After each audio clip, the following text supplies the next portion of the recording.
sekaligus boleh meminta Pak Johan untuk boleh membuka kita di dalam doa. Silakan Pak Johan. Ya, makasih Pak Bosan. Selamat malam rekan-rekan sekalian, ketemu lagi. Dan malam hari ini kita akan sama-sama belajar tentang satu topik yang penting di dalam pemuritan, tentang murid seperti apa yang perlu kita hasilkan dan kita perlu menjadi apa sebagai murid Kristus. Untuk itu sebelumnya mari kita minta pertolongan Roh Kudus memimpin setiap perenungan dan pemikiran kita pada malam hari ini. Mari kita berdoa. Tuhan, terima kasih jika pada malam hari ini kami boleh berkumpul bersama. Kami mengucap syukur karena Tuhan yang sudah menuntun kami sepanjang hari ini dalam setiap aktivitas kami. Dan jika saat ini kami berkumpul di seputar firman Tuhan, mau mempelajari firman-Mu secara khusus tentang apa itu seorang murid Kristus yang radikal. Kami memohon Engkau berikan kami roh hikmat dan wahyu, supaya kami boleh memahami apa yang menjadi tujuan dan maksud Tuhan sebagaimana dinyatakan dalam firman-Mu. Tolong kami ya Tuhan supaya kami diberi kemudahan untuk mengerti firman Tuhan dan bukan saja mengertinya, tetapi beri kami anugerah supaya firman yang kami dengarkan bukan sekedar memuaskan pencarian intelektual kami, tetapi Tuhan memberikan firman itu menjadi firman yang hidup dan berkuasa dalam hati kami, mengubah cara kami berpikir, mengubah cara kami memandang, mengubah cara kami melayani. Amin. Kami menyerahkan Tuhan untuk waktu ke depan ke dalam anugerah dan karya Roh Kudus di tengah-tengah kami. Di dalam Tuhan Yesus kami berdoa. Amin. Amin. Ya, ya Bapak Ibu Saudara sekalian, tema yang diberikan kepada saya adalah tentang murid Kristus yang radikal. Ya, jadi kita sering mendengar kata pemuritan dan seringkali kata pemuritan itu menjadi berarti terlalu banyak. Yang ini pemuritan, itu pemuritan dan sebagainya, sehingga menjadi sesuatu yang remeh-temeh dan sesuatu yang ringan, segala sesuatu kita sebut sebagai pemuritan. Dan topik hari ini kita akan bicarakan tentang secara khusus apa sebetulnya kalau kita bicara murid itu secara biblika. Kita hari ini akan, karena settingnya adalah pemahaman Alkitab, kita akan melakukan eksegesis terhadap uh, sebutan murid itu, baik secara biblika, kemudian kita nanti akan melihatnya secara teologis. Jadi uh, malam hari ini kita akan cukup banyak membuka banyak berbagai bagian Alkitab untuk kita betul-betul tajam memahami apa itu murid Kristus, secara khusus murid Kristus yang radikal. Saya akan mulai dengan membuka screen saya. Apakah sudah terlihat rekan-rekan sekalian? Sudah Pak. Oke, baik. Radical Disciples ya. Kita akan mulai dari sebuah bagian Alkitab yang banyak dirujuk ketika kita bicara tentang pemuritan ya. Matius 28 ayat 18 sampai 20. Kepadaku telah diberikan segala kuasa di sorga dan di bumi. Karena itu pergilah, jadikanlah semua bangsa muridku. Nah, di sini kita ketemu kata murid di sini. Dan baptislah mereka dalam nama Bapa dan Anak dan Roh Kudus. Dan ajarlah mereka, para murid ini, melakukan segala sesuatu yang telah kuperintahkan kepadamu. Ketahuilah aku menyertai kamu senantiasa sampai kepada akhir zaman. Bagian ini disebut sebagai amanat agung oleh uh, banyak uh, penulis komentari, penafsir-penafsir Alkitab. Kita akan melakukan eksegesis pada bagian ini secara khusus ayat 18 sampai 20 ini. Dan pertanyaan pertama saya, karena itu mari kita memikirkan kenapa sih bagian ini disebut sebagai amanat yang agung? Emang yang lain tidak agung, sehingga ini disebut amanat yang agung. Bagaimana dengan amanat-amanat yang lain, perintah-perintah yang lain di dalam Alkitab? Apanya yang agung di dalam amanat agung ini? Itu pertanyaan pertama. Pertanyaan berikutnya, siapa yang menyebut ayat-ayat ini sebagai amanat agung? Yang jelas Tuhan Yesus sendiri tidak pernah bilang bahwa inilah amanat agungku gitu ya, tidak pernah. Tetapi para penafsir Alkitab yang menyebutnya. Nah, pertanyaannya, kenapa para penafsir Alkitab yang menyelidiki firman Tuhan menyebut bagian ini sebagai the Great Commission, sebagai amanat yang agung. Mari kita pikirkan sejenak, Bapak Ibu Saudara sekalian. Kenapa bagian ini disebut sebagai amanat yang agung? Nah, Bapak Ibu Saudara sekalian, ketika kita menafsir Alkitab, secara khusus di STTB saya mengajar tentang hermeneutika, bagaimana kita menafsirkan Alkitab. Salah satu prinsip dalam kita menafsirkan Alkitab adalah kita melihat tema yang muncul dari satu perikop itu. Tema itu biasa muncul dengan ada satu kata yang diulang-ulang atau satu pemikiran yang diulang-ulang. Itu menjadi satu bagian yang menjadi tema dari bagian itu. Bapak Ibu Saudara sekalian, ketika para penafsir Alkitab menyelidiki Matius 28 ayat 18 sampai 20, ada sesuatu yang berulang-ulang di sana. Dan yang berulang-ulang ini menunjukkan sesuatu yang agung, sesuatu yang besar. Nah, kalau Bapak Ibu melihat dalam bahasa Indonesia, mungkin agak kurang terlihat apa yang berulang-ulangnya. Coba kalau Bapak Ibu lihat di sini, mana ya yang kira-kira berulang-ulang? Nah, saya beri petunjuk. Yang berulang itu diulang 4 kali di dalam bagian-bagian ini. Ada satu kata yang diulang 4 kali. Nah, di dalam bahasa aslinya, kata itu adalah kata yang dipakai dalam bahasa Indonesia diterjemahkan sebagai segala, semua, dan senantiasa. Itu sebenarnya kata yang sama. Nah, dalam bahasa Yunaninya adalah pasa exousia, itu segala kuasa. Itu kata pasa, itu adalah bentuk infleksinya.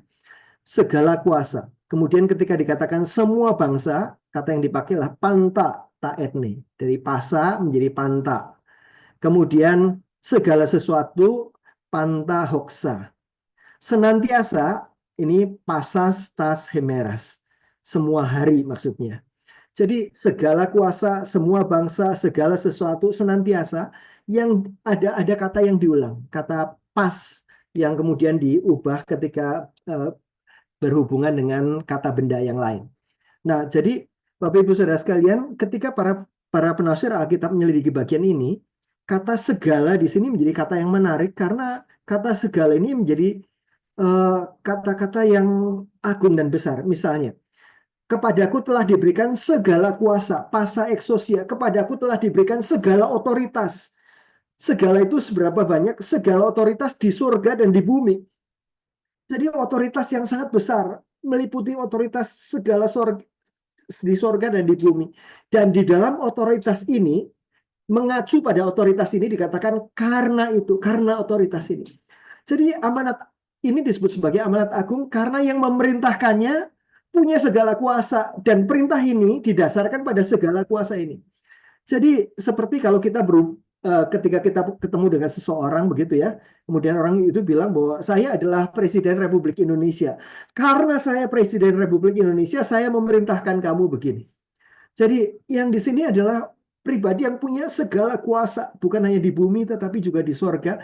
Dan karena kuasa itu diperintahkan. Sehingga perintah yang mengikuti itu bukan perintah yang remeh-temeh, bukan perintah yang biasa-biasa.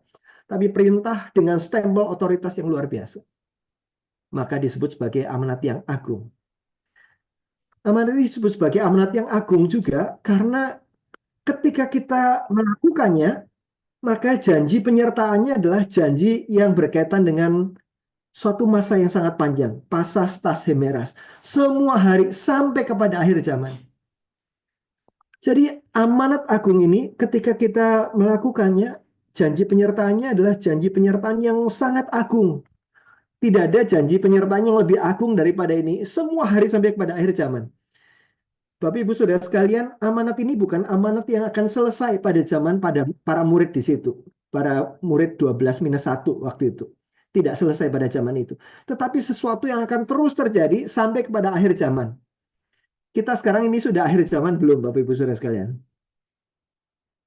Kita sudah ada di zaman akhir ya, tapi belum akhir zaman ya. Akhir zaman segala sesuatu berhenti nanti. Nah, pada zaman akhir itu dimulai dengan kedatangan Kristus yang pertama sampai nanti parousia, kedatangan Kristus yang kedua. Itulah zaman akhir.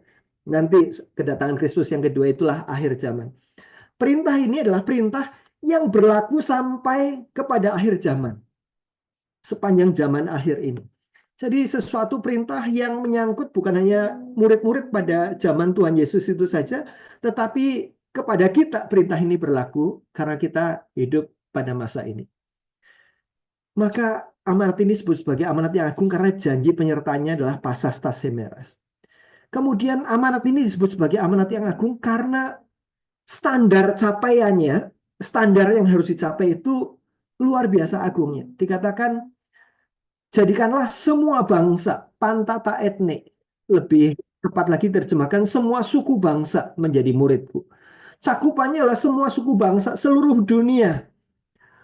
Cakupannya luar biasa agung. Dan bukan hanya kuantitasnya segitu besar, tetapi juga kualitasnya. Yaitu orang-orang yang melakukan segala sesuatu yang telah diperintahkan oleh Tuhan Yesus. Panta hoxa. Jadi sasaran kuantitas dan sasaran kualitasnya begitu agung. Sehingga kita bisa sepakat dengan para penafsir Alkitab, amanat ini adalah amanat yang agung.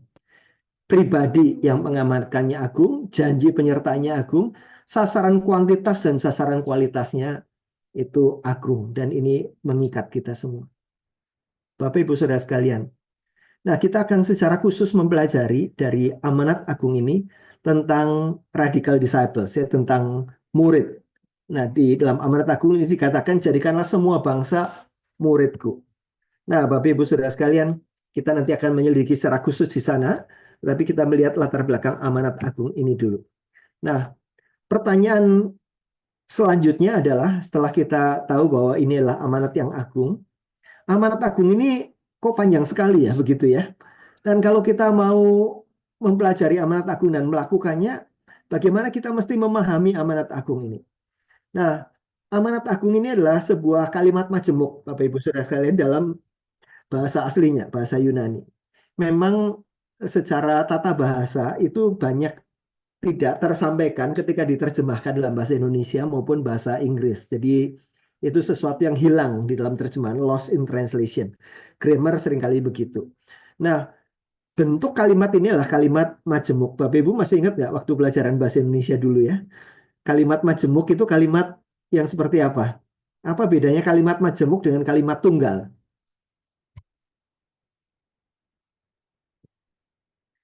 Kalimat majemuk itu kalimat yang terdiri dari ada induk kalimat dan ada juga anak kalimat, begitu ya. Anak kalimat biasanya menerangkan unsur-unsur dari induk kalimat ini. Ibu pergi ke pasar itu kalimat tunggal. Kalau kita bikin kalimat majemuk misalnya, mari kita terangkan ibunya misalnya. Ibu memakai baju merah. Kalau digabungkan jadi ibu yang memakai baju merah itu pergi ke pasar. Kalimat induknya bukan ibu yang memakai baju merah. Kalimat induknya ibu pergi ke pasar. Ibu memakai baju merah itu menerangkan tentang ibu itu. Kalimat majemuk bisa menerangkan bagian-bagian yang lain juga dari kalimat induk itu. Nah, sudah selesai pelajaran bahasa Indonesianya, mari kita kembali ke amanat agung ini. Amanat agung ini adalah kalimat majemuk. Kalimat majemuk itu ada kalimat induk dan ada anak-anak kalimatnya tentu saja. Nah, pertanyaannya, amanat agung ini, bagian mana kalimat induknya, bagian mana anak kalimatnya? Nah, kembali lagi untuk bisa menjawab pertanyaan ini, kita tidak bisa melihat dari terjemahannya. Kita perlu melihat dari bahasa aslinya. Dan salah satu ciri-ciri kalimat induk adalah ada kata kerja imperatifnya di sana. Dan kalau Bapak Ibu lihat dari bagian ini, sebetulnya hanya ada satu kata kerja loh. Dalam bahasa Indonesia kan ada ajarlah, baptislah, pergilah, begitu. Itu kan kata kerja semua ya. Dalam bahasa Inggris juga. Tetapi dalam bahasa Yunani, bahasa aslinya ini, hanya ada satu kata kerja. Nah, bagian kalimat yang mengandung kata kerja itulah kalimat induknya. Mari kita memahami amanat agung ini. Nah, saya akan tunjukkan kata-kata kerja dalam bahasa Indonesia yang sebetulnya bukan kata kerja. Bapak Ibu coba tebak mana yang kata kerjanya dan mana yang bukan ya. Jadi dari 4 kata-kata ini hanya satu kata kerja, 3 bukan kata kerja. Pergilah di sini. Bahasa aslinya adalah poreutentes. Jadikanlah murid. Bahasa aslinya adalah mateteusate. Tadi poreuotentes, sekarang mateteusate. Baptislah itu adalah baptisontes. Ajarlah itu didaskontes. Nah, kira-kira yang paling beda yang mana, Bapak Ibu Saudara sekalian? Karena yang paling beda itulah yang kata kerja. Yang lainnya mirip kata kerja, tapi bukan kata kerja. Baptisontes, mateteusate, poreuotentes, didaskontes. Yang paling beda yang mana? Jadikanlah. Yang paling beda mateteusate itu ya, belakangnya sate, yang lain belakangnya tes ya. Poreuotentes, baptisontes, didaskontes begitu ya. Nah, yang belakangnya tes itu adalah participle atau partisip. Partisip itu sebuah kata yang menerangkan kata yang lain. Nah, jadi kata mateteusate itu adalah jadikanlah murid. Itu adalah atau muridkanlah itu terjemahan harafiahnya. Muridkanlah, mateteusate itu adalah kata kerja, satu-satunya kata kerja di situ. Jadi kalau begitu kalimat yang mengandung mateteusate itulah adalah kalimat induknya, yaitu mateteusate pantata etne. Jadikanlah semua bangsa muridku. Jadikanlah semua bangsa muridku ini, mateteusate pantata etne adalah kalimat induknya. Nah, sekarang kita tahu mana kalimat induknya, mana kalimat yang menerangkan anak-anak kalimatnya. Nah, kalau kalimatnya jadikanlah semua bangsa muridku, di sini mengandung kata murid yang akan kita pelajari. Kemudian partisipnya bagaimana? Partisipnya itu menjelaskan bagaimana kita bisa menjadikan semua bangsa muridku. Dengan pergilah, baptislah, dan ajarlah. Jadi kalau kita mau sederhanakan, kira-kira struktur dari amanat agung begini. Struktur dari amanat agung adalah jadikanlah murid, muridkanlah itu mateteusate pantata etne di antara semua suku bangsa. Muridkanlah semua suku bangsa. Itu adalah kalimat induknya. Ada sasaran kualitas menjadikan murid, kemudian kuantitasnya di antara semua suku bangsa. Jadi ada dua aspek ini. Jadikanlah murid di antara semua suku bangsa. Kemudian bagaimana caranya? Caranya adalah dengan baptislah. Baptislah itu adalah proses peneguhan orang percaya di hadapan Tuhan dan jemaat. Proses yang mendahului baptisan adalah penginjilan. Orang itu sudah mendengar Injil, menerima Yesus, kemudian dibaptis. Tetapi baptislah mereka dalam nama Bapa dan Anak dan Roh Kudus, masih koma, bukan titik. Ada kelanjutannya. Bukan hanya baptis kontes, tetapi didas kontes. Ajarlah mereka. Diajar untuk apa? Diajar untuk melakukan segala sesuatu yang telah kuperintahkan kepadamu. Jadi orang perlu diajar, perlu dibina, supaya dia menjadi orang-orang yang mengalami perubahan hidupnya, menjadi pribadi-pribadi yang menuruti Kristus. Dan ketika kita menginjili, kemudian membina orang itu diajar melakukan segala sesuatu yang telah diperintahkan, termasuk amanat agung nggak? Jelas, pasti termasuk amanat agung ini. Di mana kita diperintahkan untuk pergi. Pergi untuk menjadikan semua bangsa murid. Jadi Bapak Ibu Saudara sekalian, amanat agung adalah amanat untuk menjadikan semua suku bangsa menjadi murid Kristus. Ketika kita bertanya caranya bagaimana, kita lihat partisipnya. Caranya adalah kita dengan memberitakan Injil. Bagaimana mungkin orang bisa bertumbuh menjadi murid Kristus kalau dia belum terima Kristus? Tetapi penginjilan itu tidak berhenti di situ. Setelah diinjili, orang perlu diajar, perlu dibina. Dan di dalam pengajaran pembinaan ini, termasuk di dalamnya bukan hanya orang itu bertumbuh bagi diri sendiri, tetapi sampai orang itu siap untuk diutus. Untuk pergilah, poreuotentes. Ketika Tuhan Yesus memuridkan para muridnya pada saat itu, Tuhan Yesus kemudian mengutus mereka untuk menjadikan orang lain murid Kristus. Jadi pemuridan amanat agung ini diberikan kepada murid-murid Kristus. Kepada orang-orang yang sudah dimuridkannya, Tuhan Yesus merintah, kamu sekarang muridkan orang lain di antara segala suku bangsa. Jadi murid diperintahkan untuk memuridkan orang lain. Diperintahkan untuk pergi. Pergi menjalankan amanat agung ini untuk menjadi murid Kristus. Nah, inilah gambaran tentang amanat agung ini. Kita ada proses penginjilan, pembinaan, pengutusan. Kita akan mempelajari bagian-bagian ini lebih lanjut dalam pertemuan yang akan datang. Hari ini kita akan fokus pada satu saja, yaitu jadikanlah murid. Mateteu sate. Kita akan memiliki panjang dan lebar mengenai hal ini. Kita akan memiliki secara biblika, secara historika, dan juga secara sistematika mengenai hal ini. Oke, kita akan masuk ke sana. Eh,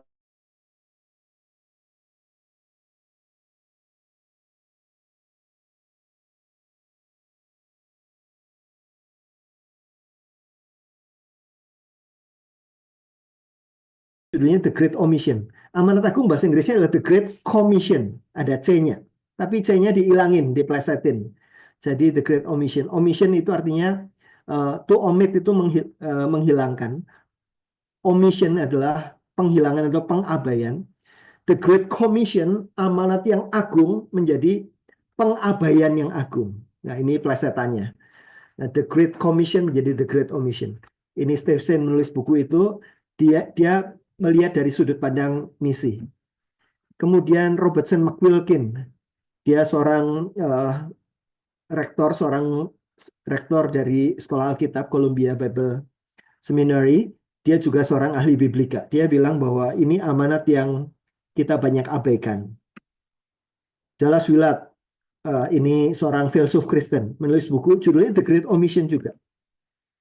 Ini adalah Michael Horton. Ini adalah teolog Reform. Dia menulis tentang The Great Omission. Bapak Ibu Saudara sekalian, ada yang aneh di sini. Bukunya judulnya sama, padahal mereka nggak janjian. Dan ini bukan cuma 4 buku ini, ada banyak buku. Ya. Kalau Bapak Ibu lihat di screen saya itu, di belakang itu ada banyak buku judulnya The Great Omission. Dan mereka masing-masing itu tidak saling janjian. Artinya ada satu, kalau boleh saya katakan, ada suara kenabian yang sedang dibicarakan oleh banyak orang. Banyak dari banyak sisi, dari sisi filsafat, spiritualitas, biblika, sistematika, misiologi, dan sebagainya. Kita sedang mengabaikan amanat yang begitu agung ini. Kita sedang mengabaikannya. Ini adalah suara kenabian dan panggilan pada gereja untuk kembali kepada akar-akar amanat ini. Bill Hall adalah seorang pendeta, tetapi dia seorang penggerak pemuritan. Dia mengamati masalahnya apa sih sebetulnya begitu ya. Kemudian dia memberikan satu kalimat pendek, dia bilang krisis pemuritan. Kenapa pemuritan ada dalam krisis di berbagai tempat ini? Intinya adalah krisis produk. Nah ini mari kita pikirkan apa maksudnya. Krisis pemuritan adalah krisis produk. Kalau kita bicara tentang produk, Pizza Hut itu seharusnya menghasilkan pizza ya. Ini satu produknya harusnya menghasilkan pizza. Burger King seharusnya menghasilkan burger. Teh botol sosro harusnya menghasilkan teh botol. Kalau gereja Tuhan seharusnya menghasilkan apa? Menghasilkan murid Kristus, bukan? Jadikanlah semua bangsa muridku. Murid itu adalah sasaran dari amanat agung. Jadikanlah semua bangsa muridku. Nah, krisis pemuritan, kata Bill Hall, adalah krisis produk. Kita tidak sedang fokus kepada apa yang seharusnya kita hasilkan. Karena itu pembicaraan kita pada malam hari ini menjadi pembicaraan yang penting. Karena kita sedang mendefinisikan murid itu seperti apa, begitu ya. Produknya itu harusnya seperti apa secara khusus.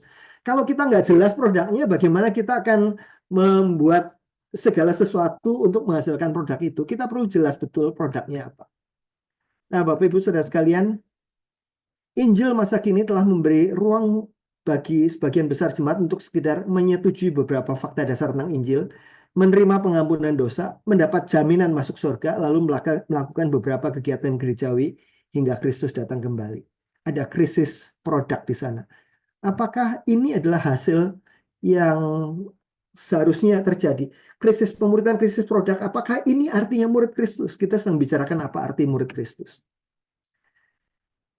Dari berbagai sudut pandang kita melihat bahwa ada krisis produk di dalam produk yang seharusnya dihasilkan, murid Kristus yang seharusnya dihasilkan. Pertanyaan bagi kita semua adalah apakah kita sedang menghasilkan murid Kristus ini?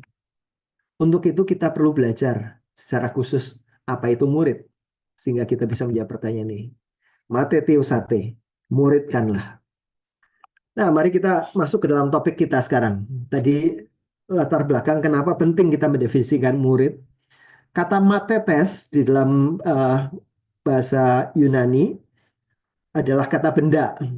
Kata kerjanya uh, mateteusate, muridkanlah. Kata kerjanya, kata bendanya matetes.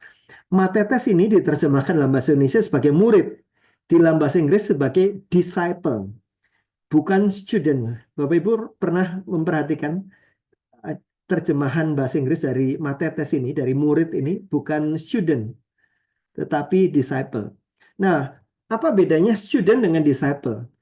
Students itu kita belajar secara ilmu pengetahuan gitu ya. Nah, kalau disciples adalah orang yang mengikuti ajaran dan kehidupan gurunya. Jadi ada sesuatu yang berbeda di sini. Disciple, seorang matetes, orang yang mengikuti ajaran dari gurunya, tetapi juga mengikuti kehidupan dari gurunya. Ada sesuatu yang berubah di dalam dirinya sehingga makin serupa dengan gurunya. Itulah matetes, seorang disciple, seorang murid. Nah, mari kita lihat secara historis dulu. Di dalam budaya Yunani pada waktu Tuhan Yesus itu ada, kata matetes juga sering dipakai di dalam budaya Yunani, apalagi itu ada banyak filsuf-filsuf di sana. Nah, kata matetes berarti orang yang sedang belajar mengikuti paham filosofi tertentu. Yang dimaksudkan ini bukan orang yang cuma belajar, tetapi yang mengikuti paham filosofi itu, hidupnya menjadi diubahkan oleh filosofi itu. Jadi bukan hanya seorang yang menyerap secara pengetahuan, tetapi filsafat hidupnya juga diubahkan. Nah, di dalam budaya Yahudi, di mana Tuhan Yesus ada saat itu, kata matetes juga dipakai karena bahasa Yunani menjadi lingua franca pada waktu itu. Kata matetes itu berarti seseorang yang menjadi murid magang seorang rabi. Kata yang dipakai adalah matetes.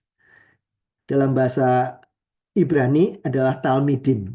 Seorang yang mengikuti magang dari seorang rabi. Nah, murid magang itu seorang yang akan mendengarkan apa yang diajarkan oleh gurunya dan mengikuti apa yang menjadi kebiasaan gurunya. Itu murid magang. Jadi mengikuti seperti itu. Nah, ketika kita bicara tentang jadikanlah semua bangsa muridku, itu di dalam pengertian-pengertian yang ini dan lebih lagi nanti kita akan belajar. Jadi, Bapak Ibu Saudara sekalian, yang memulai untuk tradisi yang disebut sebagai tradisi rabbinikal itu bukan Tuhan Yesus. Ada seorang rabi memanggil orang-orang untuk mengikuti dia, menjadi talmidimnya dari rabi itu, menjadi matetesnya dari rabi itu. Itu bukan dimulai oleh Tuhan Yesus. Tradisi kerabian di Israel kuno itu dimulai sekitar 200 tahun sebelum Tuhan Yesus lahir ke dunia. Tradisi rabbinikal itu tradisi seorang rabi memanggil dan mengumpulkan matetesnya itu berlangsung sekitar 200 tahun sebelum Tuhan Yesus. Dan tulisan-tulisan, perkataan-perkataan dari seorang rabi itu dibukukan. Nah, kalau Bapak Ibu ini kita bisa baca di internet juga, namanya Mishnah. Mishnah itu adalah kumpulan ajaran para rabi yang klasik waktu itu, mulai dari 200 tahun sebelum Masehi, sebelum Tuhan Yesus lahir, sampai sekitar 200 tahun Masehi. Jadi selama kurun waktu 400 tahun, ajaran para nabi, rabi-rabi senior itu dikumpulkan dalam Mishnah. Saya akan kutip salah satu Mishnah yang menceritakan tradisi rabbinikal pada saat itu. Ini Avot 1 ayat 4 dalam Mishnah. Dikatakan, let thy house be a meeting house for the wise. Kiranya rumahmu menjadi rumah pertemuan dari orang-orang yang bijaksana. Orang-orang yang bijaksana itu artinya para rabi dengan murid-muridnya. And powder thyself in the dust of their feet. Dan kiranya engkau membedaki dirimu dengan debu dari kaki orang-orang bijaksana ini, dari para rabi ini. And drink their words with thirstiness. Dan minum perkataan-perkataan mereka dengan kehausan. Jadi ini adalah tradisi rabbinikal. Seorang rabi itu seorang yang dihormati, orang ingin mendengarkan dia, membuka rumahnya, mengikuti dia kemana pergi, makanya dikatakan powder thyself in the dust of their feet.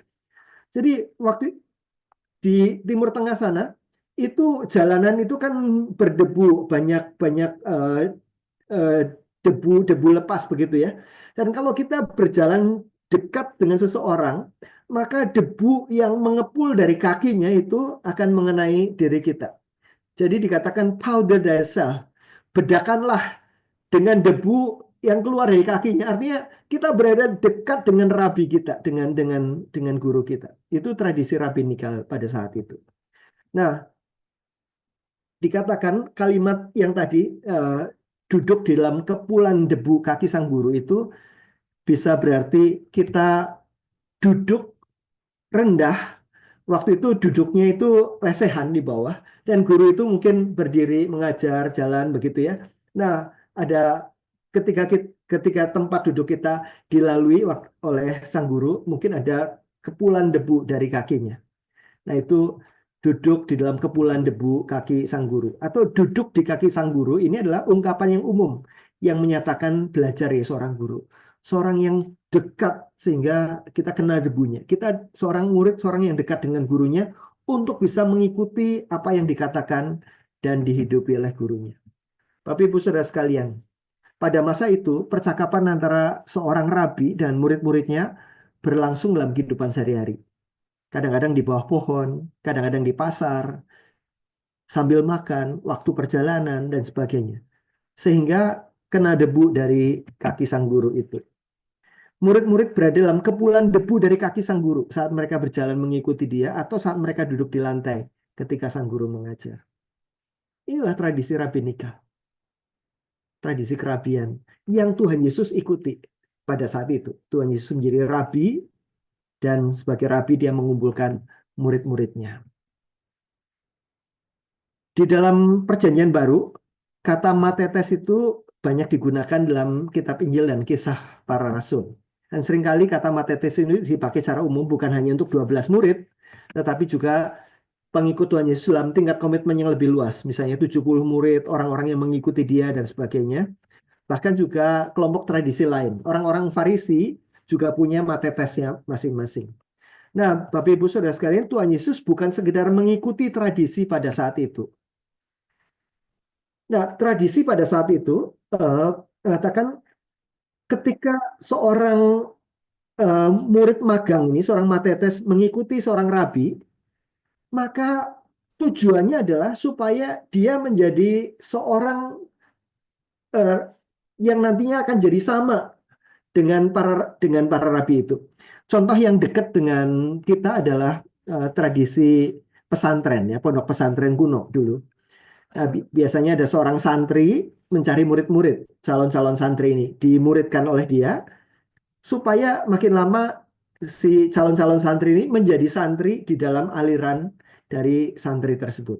Lukas 6 ayat 40 menceritakan hal yang sama. Seorang murid tidak lebih daripada gurunya, tetapi barang siapa yang telah tamat pelajarannya akan sama dengan gurunya.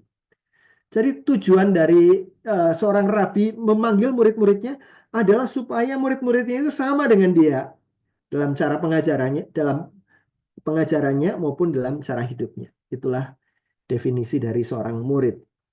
Nah, oke, kita sampai di sini sudah menangkap apa itu disciples ya. Eh, kita tapi kita bukan hanya belajar tentang disciples, kita sedang belajar tentang radical disciples. Nah, mari kita lihat di sini. Tuhan Yesus waktu itu sama dengan para rabi pada masanya memanggil dan mengumpulkan murid-murid untuk menyertai dia.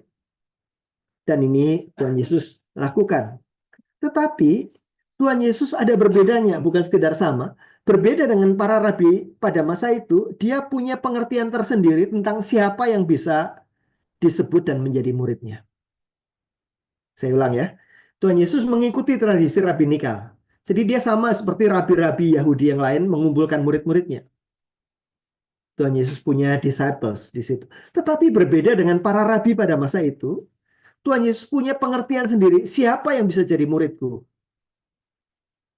Siapa yang bisa disebut sebagai muridku? Nah, disitulah kita akan belajar secara lebih khusus. Bapak Ibu Saudara sekalian, Mari kita membuka Alkitab kita.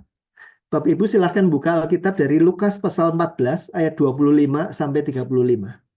Lukas 14 ayat 25 sampai 35. Dan coba temukan di situ apa syarat-syarat seorang untuk bisa disebut sebagai murid Yesus. Temukan arti dan syarat menjadi murid Yesus dalam Lukas 14 ayat 25 sampai 35.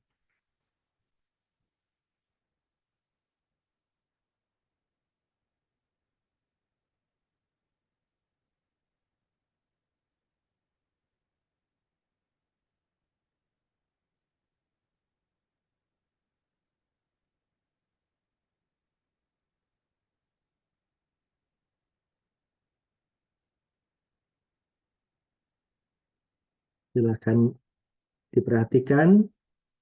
Dan kalau ada yang sudah menemukan ayat berapa yang mengandung arti dan syarat ini, boleh dibacakan untuk kita semua.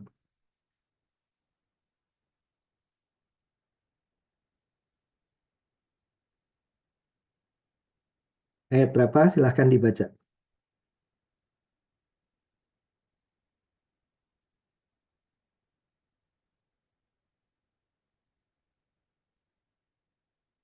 Langsung open mic saja.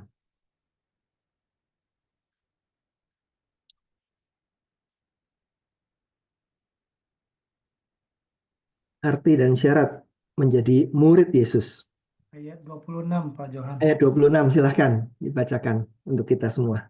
Syaratnya orang yang maksudnya mungkin apa ya, membenci ayah dan ibunya dan Istrinya, nyawanya anaknya, sendiri gitu loh. Maksudnya bahkan tidak nyawanya sendiri. tidak menghitung-hitung nyawa sendiri lah kira-kira begitu ya. Ya, Lalu yang berikutnya yang ayat ke-27 ayat memikul salib 27. Memikul salibnya, dan dan mengikut mengikut. aku, Ya, maksudnya mengikut salib dan mengikut Tuhan Yesus. ya. Lalu yang ketiga juga di ayat 32 ya. 33. Ayat 33. Maksudnya melepaskan segala segala sesuatunya. Tidak dapat menjadi muridku kalau tidak seperti itu ya. Iya. Oke. Apa yang Pak Johan ini di sini sesama Johan ini ya. Apa yang Pak Johan simpulkan dari tiga bagian ini? Sebetulnya Ya, masih ada banyak yang lain, tapi dari perikop ini ada tiga betul sudah ketemu semua. Apa yang Bapak Johan simpulkan? ya artinya kalau mau apa mengikut Tuhan Yesus ya mesti sepenuh hati, Ya, menundukkan diri dan sepenuh hati ngikut Tuhan Yesus. Jadi tidak ada tidak ada syarat-syarat lagi. Kalau ya, saya mau Tuhan Yesus, kalau saya begini, saya begitu. Tapi ya, ya yang namanya ikut ya udah ikut, namanya juga ikut gitu loh. ya. Nah, itulah perbedaan Tuhan Yesus dengan para rabi yang lain. Jadi sama-sama dia juga rabi, sama-sama mengumpulkan murid, tetapi Tuhan Yesus punya arti dan syarat sendiri siapa yang bisa jadi murid dia. Dan arti dan syaratnya sebegitu berat kan ya Pak Johan ya di situ ya. Ini kalau satu kata yang mewakili itu adalah kata radikal. Jadi murid Yesus itu radikal betul ya kalau seperti ini. Coba kita perhatikan yang tadi sudah dibacakan. Jikalau seorang datang padaku dan tidak membenci bapaknya, ibunya, istrinya, anak-anaknya, saudaranya laki-laki, perempuan, bahkan nyawanya sendiri, dia tidak dapat menjadi muridku. Wah, ketemu yang satu ini aja udah radikal betul ya. Barang siapa tidak memikul salibnya, salib zaman itu kan bukan seperti sekarang di gereja-gereja ada salib gitu. Itu adalah gambaran hukuman mati begitu ya. Dan barang siapa tidak memikul salibnya dan mengikut aku, dia tidak dapat menjadi muridku. Radikal betul itu. Ayat 33, demikian pula tiap-tiap orang di antara kamu yang tidak melepaskan dirinya dari segala miliknya, dia tidak dapat menjadi muridku. Waduh, radikal sekali.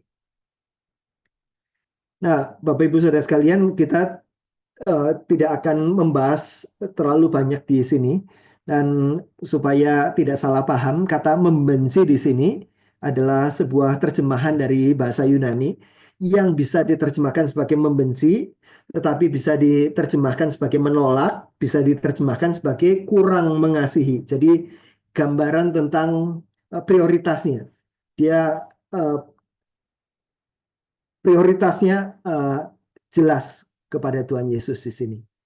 Nah, jadi Tuhan Yesus tidak mengajarkan kita membenci keluarga kita. Tuhan Yesus mengajar bahwa kita mengasihi musuh kita, apalagi keluarga kita, begitu ya. Tetapi ini gambaran tentang prioritas, tentang di mana hati kita berada. Jadi Bapak Ibu Saudara sekalian, ketika kita membaca bagian-bagian ini dan kita bisa menyelidiki perkataan Tuhan Yesus lainnya di bagian-bagian Alkitab yang lainnya selain yang 3 ini. Ada bagian-bagian yang lebih positif juga seperti di Yohanes, jikalau kamu tetap dalam firman-Ku, kamu benar-benar adalah murid-Ku. Semua orang akan tahu bahwa kamu adalah murid-Ku jika kamu saling mengasihi. Dalam hal ini Bapakku dipermuliakan, yaitu jika kamu berbuah banyak, dengan demikian kamu adalah murid-murid-Ku. Jadi Tuhan Yesus punya kriteria sendiri siapa sih murid-Ku itu. Dan para murid pada saat itu sudah tahu juga apa yang dikehendaki oleh Yesus. Karena Tuhan Yesus ngomong ini berkali-kali dalam berbagai kesempatan. Siapakah murid Yesus? Jadi Bapak Ibu Saudara sekalian, selama ini mungkin kita menggunakan kata murid dengan begitu ringan. Pokoknya orang yang ikut PA, ikut kelompok kecil, itu murid begitu ya. Tetapi dalam pengertian ini kita lihat, wow, radikal yang namanya murid Yesus itu. Jadi Tuhan Yesus mengambil istilah murid yang umum dipakai pada masanya itu dan menggunakannya untuk menggambarkan hubungan kita dengan Dia. Dari gambaran hubungan itu Tuhan Yesus menjelaskan ketentuan, tuntutan, kemuridan yang sejati yang melampaui semua model kemuridan pada masa itu. Kesimpulannya, ketika Tuhan Yesus memberikan mandat kepada murid-muridnya untuk jadikan semua bangsa muridku, kata Tuhan Yesus, Dia tidak sedang berbicara tentang bagaimana kita memenangkan sebanyak mungkin orang yang hanya menjadi pengikut atau penganut ajarannya. Saya ulangi lagi. Ketika Tuhan Yesus meminta kita jadikan semua bangsa muridku, Dia tidak sedang berbicara tentang memenangkan orang yang cuma sekedar menjadi pengikut atau penganut ajarannya. Tetapi jadikan semua bangsa muridku. Para murid tahu dan Tuhan Yesus jelas tahu pada saat itu yang dimaksud adalah kita diminta untuk menjadikan murid-murid, yaitu orang-orang yang penuh komitmen melakukan segala sesuatu yang kuperintahkan kepadamu. Murid-murid yang radikal. Kata radikal itu berasal dari kata radix ya. Radix itu akar. Jadi radikal itu luar dalam. Sampai ke akar-akarnya. Ada perubahan yang drastis dalam orientasi hidupnya. Bapak Ibu Saudara sekalian, kalau Bapak Ibu mau menyelidiki ayat-ayat itu, saya menyarankan Bapak Ibu bisa membaca buku judulnya Not Offense, sudah ada terjemahan bahasa Indonesia. Bukunya cukup enak dibaca, ditulis oleh Kyle Idleman, seorang pengkhotbah. Nah, Kyle Idleman ini menulis dalam bukunya itu Not Offense, dia bilang begini, setelah menyelidiki bagian-bagian itu. Di dalam, ini kesimpulan dia, di dalam Injil, Yesus tidak pernah terlalu tertarik pada fans. Fans itu adalah orang-orang yang ingin berada cukup dekat dengan Tuhan Yesus sehingga mendapat manfaatnya. Anak-anaknya diberkati, 5 roti dan 2 ikan jadi makan kenyang, kemudian ada orang sakit disembuhkan, kerasukan setan-setannya pergi dan sebagainya. Kita ingin berada cukup dekat dengan Dia, tetapi tidak mau terlalu dekat sehingga mereka harus mengorbankan sesuatu sehingga hidupnya harus diubah. Mujizatnya pengen, berkat-berkatnya pengen, tetapi hidupnya jangan disentuh begitu ya. Inilah fans. Orang-orang yang ingin berada cukup dekat sehingga mendapat manfaatnya, tetapi tidak mau terlalu dekat sehingga harus mengorbankan sesuatu. Tuhan Yesus tidak terlalu tertarik dengan para fans. Dia mencari orang yang mengikuti Dia dengan komitmen penuh. Kalau engkau tidak demikian, engkau tidak dapat menjadi murid-muridku. Menarik sekali dalam bagian yang tadi kita baca ya, tadi dari Lukas pasal 14. Tadi ada perkataan-perkataan tentang syarat-syarat mengikut Tuhan Yesus. Tuhan Yesus bikin mengikut Dia menjadi susah begitu ya. Dan ada 2 perumpamaan yang Tuhan Yesus pakai di situ di dalam Lukas pasal 14 tadi. Kamu betul mau ikut saya? Coba pikirin. Ada orang yang mau bangun menara. Ya udah bilang mau bangun menara, tetapi budgetnya kurang. Budgetnya cuma bisa bangun fondasinya saja. Menara kan fondasinya harus dalam juga begitu ya. Uangnya habis. Maka orang-orang ngetawain. Katanya bangun menara, masa fondasi aja. Jadi kalau kamu mau bangun menara, hitung dulu anggarannya. Jangan-jangan anggarannya nggak cukup. Pikirkan ulang begitu ya. Tuhan Yesus berikan perumpamaan yang kedua. Dia bilang, ini ada raja yang mau perang dengan musuhnya. Dia membawa 10.000 pasukan. Musuhnya itu 20.000. Kalau perang, maka yang 10.000 itu mati konyol begitu ya. Jadi kalau mau perang, pikir dulu, jangan asal maju dulu. Nanti kita mati konyol. Lebih baik berdamai dulu lebih baik berdamai saja daripada mati di medan perangan begitu ya. Eh, Kenapa Tuhan Yesus menceritakan dua perumpamaan ini? Tuhan Yesus sedang bilang kepada orang-orang yang mau mengikut dia loh. Kamu mau ikut saya? Pikirin dulu. Kamu beneran nih mau ikut saya? Jangan-jangan nggak nyampe. Jangan-jangan kamu nggak punya komitmen. Kalau engkau tidak begini, engkau tidak dapat menjadi murid. Kalau begini, coba hitung dulu. Coba pikir dulu. Benar mau ikut saya, begitu ya. Bapak Ibu Saudara sekalian, sesuatu yang perlu kita pikirkan loh. Tuntutan-tuntutannya sangat radikal. Bapak Ibu, silakan lihat judul-judul buku ini ya. Not a fan, Completely Committed Followers. Seorang pengikut Yesus yang mengikut dia dengan serius, dengan sungguh-sungguh. Ada David Platt menulis buku Radical dan Follow Me. Ini bicara tentang bagaimana kita menjadi murid Kristus yang sejati. Edmund Chan menulis buku Radical Discipleship. Francis Chan menulis buku Crazy Love, bicara tentang kita tidak bisa mengikut Tuhan dengan suam begitu ya. Kita harus dengan mencintai dia dengan segenap-segenap. John Stott menulis buku Radical Disciples. Kalau Bapak Ibu mempelajari buku-buku ini, maka kesimpulannya adalah kita belum memahami sebetulnya apa itu menjadi murid Yesus jika kita belum menangkap betapa radikalnya kemuridan. Radical disciples.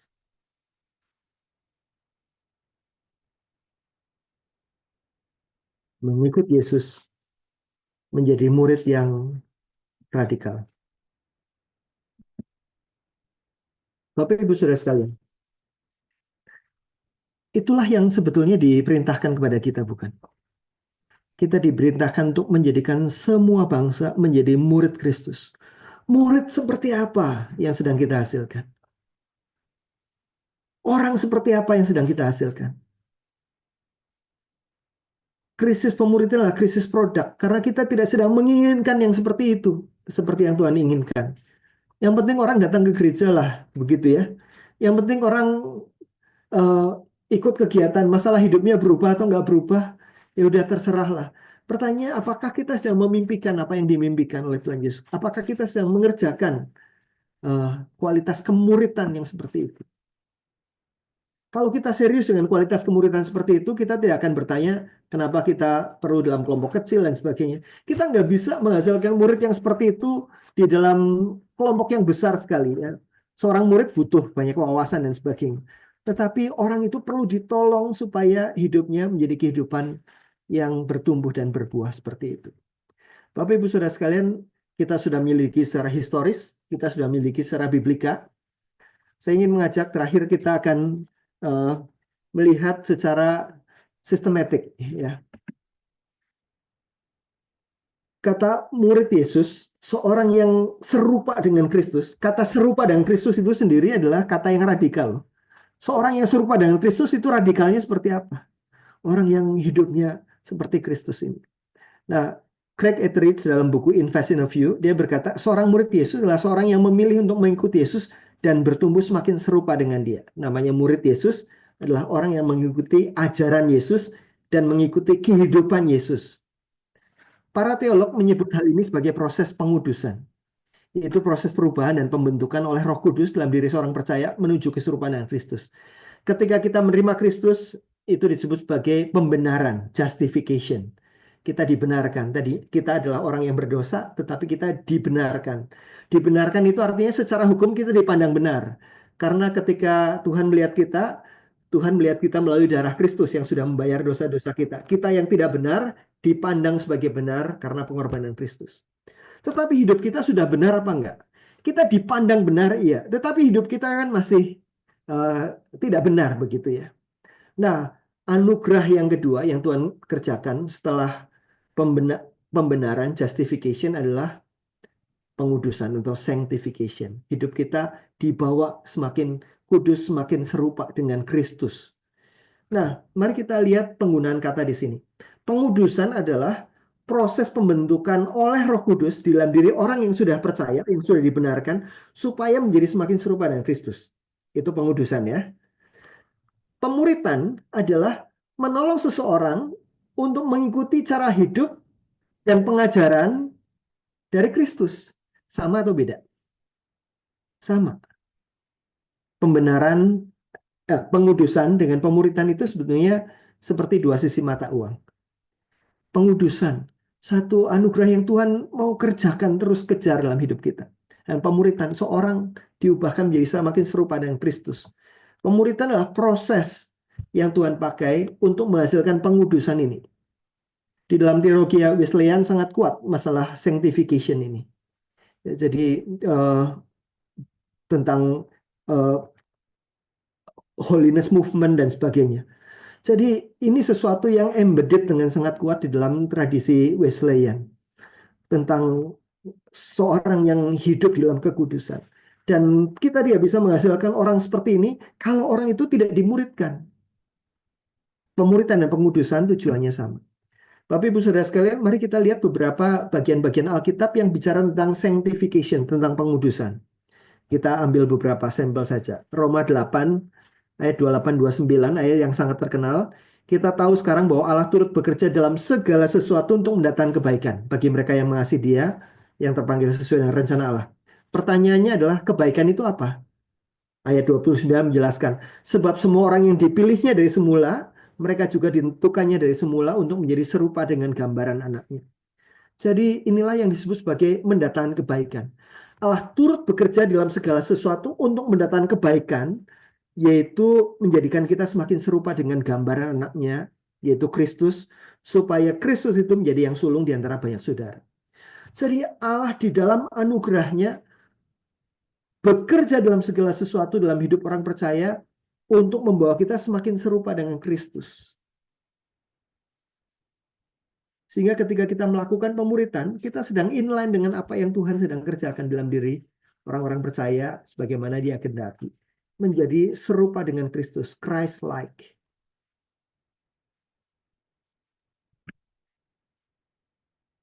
Ayat yang lain lagi dalam Efesus pasal 4. Sampai kita semua telah mencapai kesatuan iman dan pengetahuan yang benar tentang anak Allah, kedewasaan penuh dan tingkat pertumbuhan yang sesuai dengan kepenuhan Kristus. Ini kata-kata Paulus. Ketika Paulus berbicara tentang sasaran dari pertumbuhan orang percaya, maka Paulus menggunakan kata yang sama. Tingkat pertumbuhan yang sesuai dengan kepenuhan Kristus. Dengan teguh berpegang pada kebenaran dalam kasih, kita bertumbuh dalam segala hal ke arah Dia, Kristus yang adalah kepala. Sasaran pertumbuhan, sasaran pengudusan kita adalah Christ-likeness, keserupaan dengan Kristus. Sama dengan tujuan pemuritan itu. Dan Christ-likeness itu sesuatu yang radikal. Hidupnya berubah semakin serupa dengan Kristus. Sangat radikal. Bukan sekedar mengikuti Dia dari jauh dan mendapat manfaat. Bertumbuh dalam segala hal karena Kristus itu termasuk apa saja. Di dalam ini PA yang lain lagi ya. Kita PA tentang 4 formasi ini. Kita bisa melanjutkan ke sana nantinya. Bertumbuh dalam segala hal karena Kristus itu dalam hal pengenalannya akan Tuhan. Semakin mengenal Tuhan. Di dalam kecintaannya kepada Tuhan. Kasihlah Tuhan Allahmu dengan segenap. Sangat radikal. Orientasi hati kita berubah. Mengenal Tuhan dan mencintai Tuhan yang kita kenal itu. Dan kalau ininya benar, maka karakter kita akan diubahkan. Kuduslah kamu sebagaimana aku kudus. Karakter buah-buah rohnya akan muncul. Galatia pasal 5. Kemudian juga hidup kita diserahkan untuk Tuhan pakai melayani Dia di dalam segala aspek kehidupan. Nah, ini bertumbuh dalam segala hal. Dari sisi pengajaran spiritual, karakter pelayanan bertumbuh berpusat kepada Tuhan, berpusat pada Kristus. Bapak Ibu Saudara sekalian, ini bukan cuma masalah kita belajar topik-topik doktrin, topik-topik tentang disiplin rohani, topik-topik ini. Bukan sekedar itu namanya masih students. Kita menjadi pelajar begitu, bukan seorang disciples.